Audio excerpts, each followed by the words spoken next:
around the air and join Africa's biggest omni-sport conversation right now. WhatsApp us +27 788 777716. Right, we're going to break down a complicated topic in a few minutes here.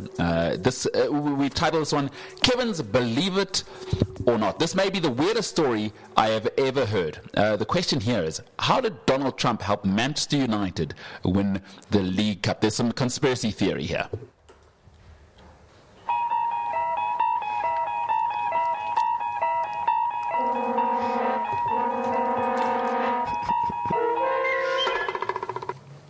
We go back.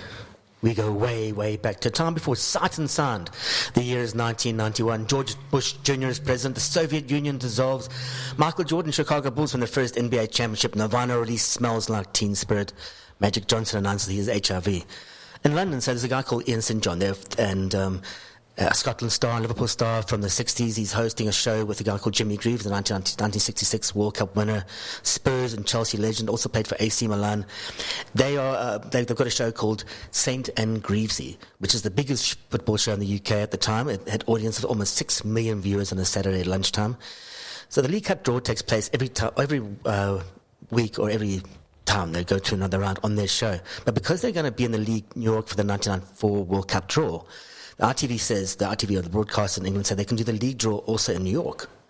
So where are they going to shoot the draw? What place would be cool? And they're walking down, filming a sequence, walking down Fifth Avenue, and then they got to Trump Tower, and Ian St. John looked up at the building and said, I wonder if Donald Trump is in today, and whether he'd let us do the draw here. And Greavy's response, well, we'll never know unless we ask. And the Trump secretary, who was English, saw them in the lobby because they'd knocked on the door, walked into the lobby, went over, she recognized them from the show. The show's producer, Bob Patience, actually we should change him to surname Patience, because he's got a lot of patience. He asked Trump if he would take part in the draw. Minutes later, they're in a boardroom on the 58th floor of the Trump. David Dent, the secretary of the Football League, was with them for the draw, the fourth and final tie, when Leeds were drawn at home and the only remaining ball belonged to Manchester United. So it pitched these two fierce rivals together who were competing for the first division title at the time. The draw, you had Ian St. John, like a Liverpool Scottish legend. He goes, oh, Donald, you... And Greavesy said, Trump, you don't realise what you've done, he told him. And Donald Trump hadn't. He hadn't got a clue what he was doing. He didn't know any of this team. He said, that's a biggie, Trump replied, and he was talking about the tie, obviously not about his hands. So he perhaps sensed that something exciting had happened. He said, that sounds like the game I want to go to. Never went to it, obviously. So the rest is history. Alex Ferguson's team won 3-1 at Ellen Road, knocked out Middlesbrough in the semi-finals and beat Forest at Wembley. One of Fergie's big titles. And to thank Trump, I mean, this is the best thing ever. Jimmy gave him a Saint Greavsie mug. So from the show, and there's a picture of the two of them on the front of the mug, and it says, football's a funny game, funny old game. And the final flourish, I mean, Greaves basically reaches from behind his seat, grinning with delight, pulls out a souvenir gift from behind his chair. This is the most prestigious award in footballing history, he tells Trump. When you pour your hot coffee in it, it's got funny old game on it. On the side, President Bush and Frank Sinatra haven't got one of these, he tells him. That's great. And that's how Donald Trump helped Manchester United win the 1991 League Cup final. You couldn't have wished for a bigger showman. I mean, he might be the biggest showman in the world. So for them to get that, and you know, I've watched the clip. You know, you see Donald Trump. He's such a showman. Like, he gets it. He doesn't know what's going on. But obviously, when Greavesy says to him, "You don't know what you've done," like, he feels it. You couldn't wish for a better guy. Now, I mean, no matter what you think of him, if you're able to put it aside for a second, that was like just television gold. You know, to by mistake run into Trump and then have him there for the draw, and then of course he's going to do it. And the draw was so understated, and Trump was a little bit understated because he wasn't as pomp and splendor then. We had the big gold Trump Tower, gold toilets, gold lifts, but he wasn't. His hair was a different color. It wasn't as blonde as it is now. It is still the same style. He wasn't as orange as he is now. He wasn't. There's a great joke. I've got to read this joke. Steve Jobs would have been a better president than Trump, but I guess comparing apples to oranges is unfair.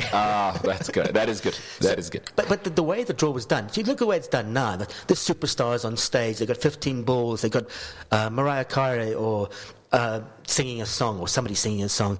Shakira, probably. Yeah. I mean, it's always Shakira. It is always Shakira. You shag one football player, you get to go on every show for football for the rest of your life. And then you got to get divorced, and then everyone feels sorry for you. And then you pay the taxman the money you owe him. Exactly. Well, not in Spain. You don't have to in Spain. They do not pay taxes. I mean, like every player has a tax thing. Well, she was up on tax charges after she got divorced, or whatever. Everyone in Spain. No one in Spain pays their taxes. Absolutely. Wow, that is remarkable. So anyway, the draw was done basically out of a bag with David Dent, the league secretary, sitting there, and Trump was pulling this number out, Ian St. John was pulling this number out, and that's how it was, like understated, but probably the best piece of television in a long time.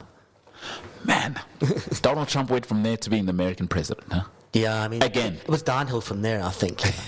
Because I mean, we don't know what. The polls are currently running. Yeah. Good chance he's gone. That's how he helped Man United win the trophy, and he became the president of the world. You know who didn't know that was coming was The Simpsons. Don't know if you've seen that episode where with the Saudis. I mean, they are eerie with that stuff, right? Yeah, they can see things coming from a while off. I mean, the least popular person or team to win anything since Donald Trump became president is Manchester United. So, winning the FA Cup. Well, that is a complicated, believe it or not, by the way, Donald Trump helping Manchester United, ultimately saving Fergie's job, by the way, if you don't know the history there.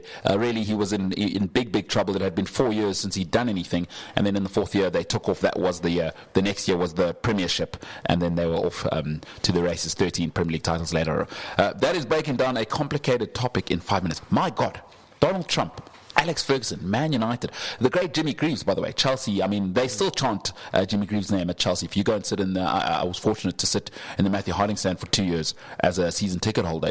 They still Jimmy Greaves' name, one of the only human beings in the history of football, in British history, to be beloved by both Tottenham and Chelsea. Yeah.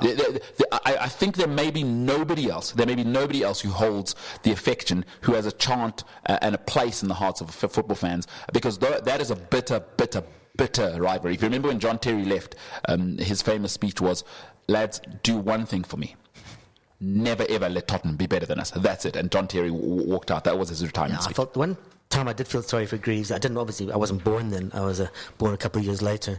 But Sir Alf Ramsey didn't pick him for the final in 1966, so he got injured in the quarterfinal, and Sir Alf saw that Hunt and Hurst were playing much better and picked them, and obviously history became history. And there's a great picture of Greavesy sort of staring from the touchline in his suit and tie and going, "Oh, could have been me, could have been him."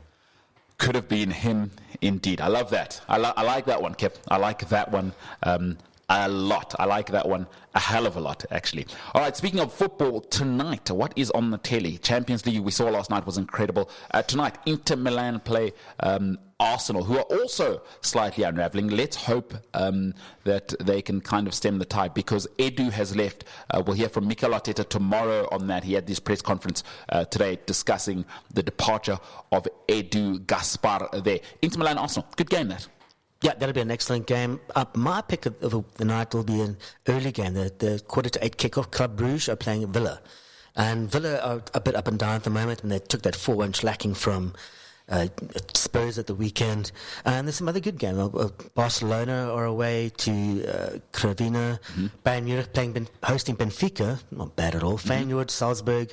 Inter Milan Arsenal is obviously the pick. But it's at 10 o'clock. I mean, there's some of us have to sleep. Yeah, at our old age. PSG Atletico Madrid is another one. A bit of a showpiece game there. Atletico Madrid, not off to the ideal start, but again, they've spent lots of money.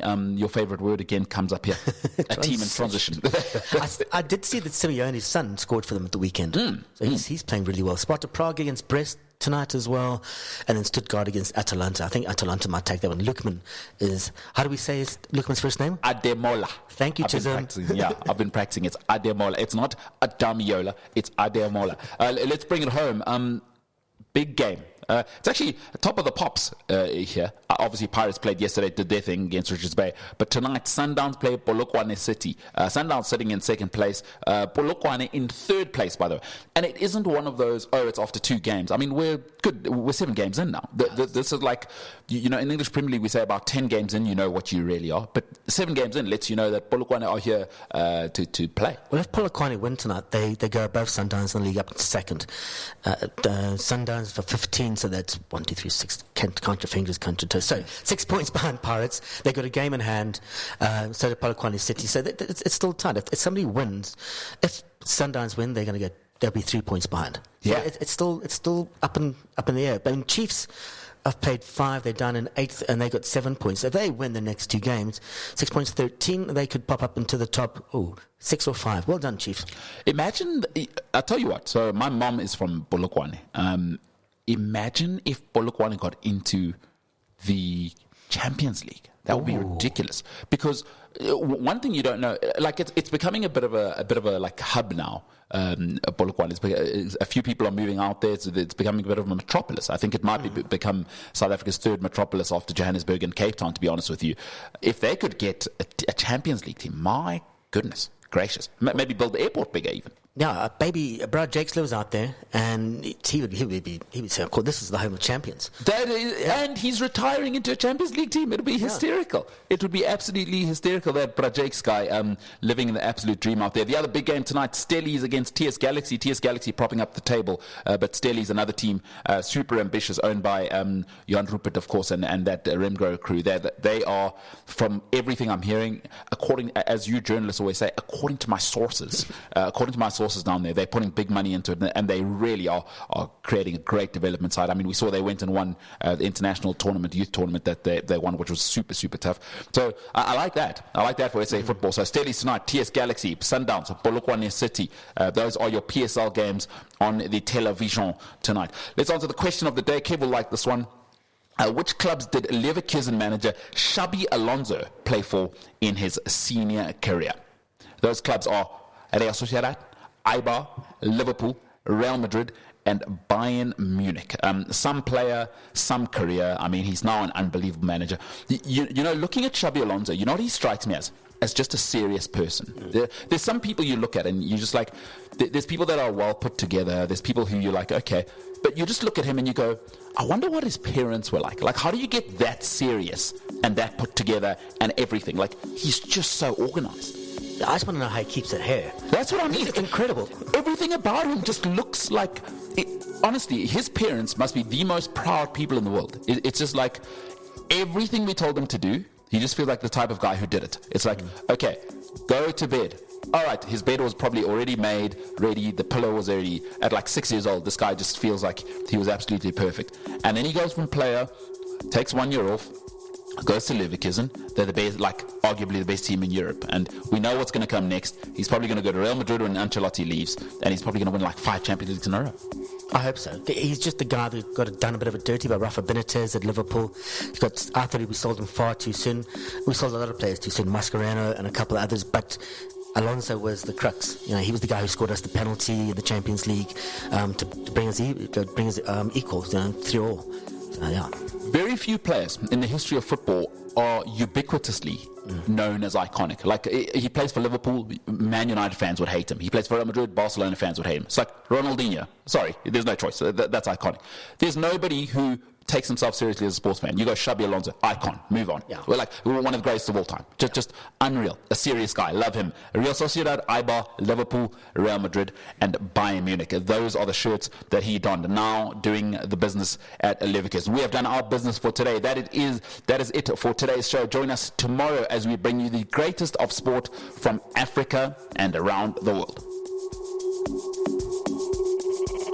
Omni Sport Africa, the ultimate African sports audio channel. On your phone. Data free on the MTN network in South Africa. T's and C's apply at Omni Sport Africa on social and online at omniaudio.africa.